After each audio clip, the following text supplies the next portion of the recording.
So Guy, I was really staggered to see 4 out of 5 growth in terms of emerging markets, especially the Asia Pac, is where the growth is at. How does that affect your business? What's your view on that?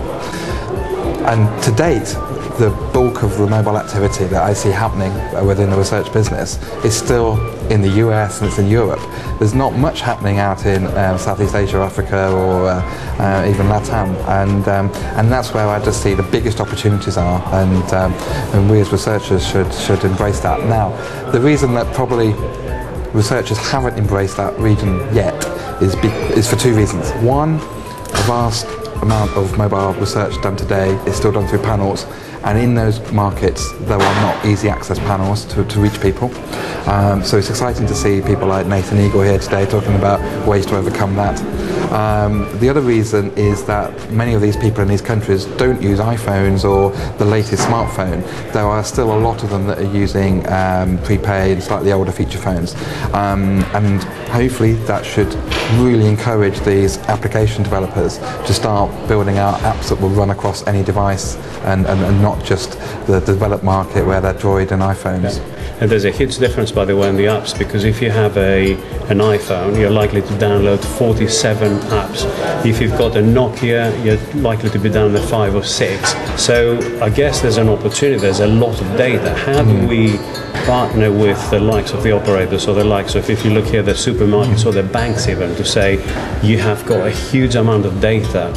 Could we partner? Should we partner? Well, what's your view? I think there must be something we can do here. Okay, I agree with you. I suppose the first thing to consider is privacy, and how we manage the consumers' expectations, and how do we look after their identity and make sure that it's and that is always the paramount thing for people like Tesco's and Walmart and the big brands. They have a corporate responsibility to look after their customer, and I can understand why in their eyes they don't want to share that, or potentially risk sharing it with somebody they shouldn't. Could you set up their own panel and perhaps use their own data and their own panel, and then I don't know if I let you share any of the data, but would that make sense? I agree with you. There are ways in which if we're involved from the outset and being a partner at the beginning, then we could do that. Or there's still ways in which we can cross-match our existing panels with the data sets and the customers of these clients. So let's hypothetically say, take Tesco's. If we cross-matched how many Tesco customers, or how many Tesco customers there are with an iPhone app that are on our existing panels, that would be a huge number of them. So straight away you could use that as a way of being able to then start working together. And I'm seeing it with some of the mobile operators that are offering services in a similar way as well. And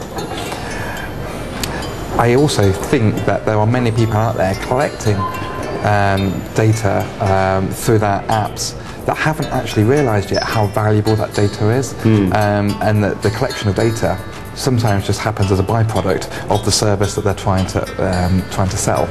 Yeah, and I think, again, my opinion is this year, 2011, will be a milestone. I think back in 2003 I said all feature and all function. I think this year, 2011, we're going to see more smartphones being sold than PCs. So 250 million notebooks, 150 million